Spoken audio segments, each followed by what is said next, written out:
start this up. Mr. N, can you please tell us what languages do you speak?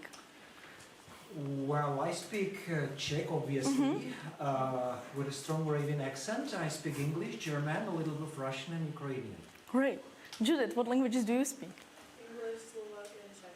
And Victoria, what languages do you speak? Czech, English, Korean, and I'm learning Czech. Okay, so let's take Czech as an example for this. Would you say that everyone who speaks Czech speaks the exact same Czech?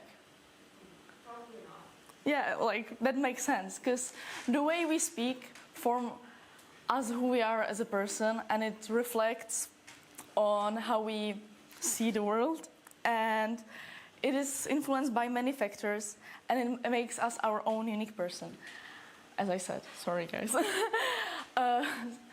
Basically, since I was born, I was hearing at least 2 languages on a daily basis, and that helped me learn how to very fastly copy the way that someone else is speaking. But to not be like telling you here random facts about me, as you may know, this works also for other people. And you may notice that when you're really like close to someone, or you are in a group which spends a lot of time together, you will sooner or later start speaking in a similar way. You know, picking up on each other's vocabulary, creating your own intonations, and giving just your own new meaning to your words. And that's the same way that territorial accents came to existence, basically. Yeah. Now we hear the traditional territorial accents less and less, but that's not a new thing. Like, it's been much longer process than many people would say. It's influenced by many factors, you know, like political, economical, social factors.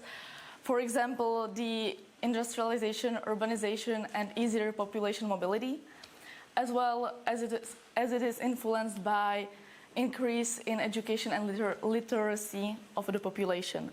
In today's world, we can see that younger generations are using the local dialects less, especially the kids of parents with higher education. So, does that mean that we don't need the dialects anymore, since we don't really use them? Well, yes and also no. Dialects used to have really strong borders, and they were really distinguishable by a region. And in some regions, this stayed more than in the other ones. And then that brings us to the term of regional identity. Regional identity is a personal sense of being part of a place or a community living there with shared tradition, culture, history, geography, and also language. In places where this regional identity stayed really strong, people are still viewing the local dialect as a part of their culture, as like a symbol of unity, and as basically their cultural heritage. If one participates in the local life there, it is practically impossible to not be in touch with the dialect. That leads to using the dialect unintentionally. That's basically when you're speaking about something and you don't even realize that the other person may not understand what you're saying, or may just not know a word or something. On the other hand, you can use... On the other hand, you can also use dialect intentionally. That's usually used by people who are trying to somehow preserve the dialect and are trying to like embrace it more, because they are feeling that we're losing the dialect. On the other hand, with like official preservation of the dialect and official documentation, there is a certain controversy. I have here a quote in Czech, but it translates to: conserving a certain state is a way to definitive liquidation of the object of protection. Basically meaning that if you would conserve a dialect in its current form and put it as an example for like the heritage list of like UNESCO, it could lead to the end of the dialect, basically, since we would conserve it in its current form and we wouldn't see the progress it made in the past and a possible progress it could make in the future. I have an example from a bit different field than dialects, but it shows basically the same thing. So there is this like traditional dance from the region Slovácko called Verbúňk, and since the year 2005 it has been part of the UNESCO.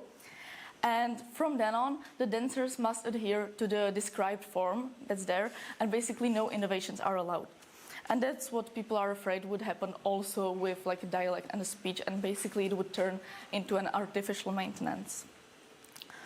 Interesting thing about maintaining the dialects can be found in folk songs, which are kind of like a natural documentation, natural preservation of the dialect, where we can like, the songs still change over time, but it's still like a, oh my god, sorry.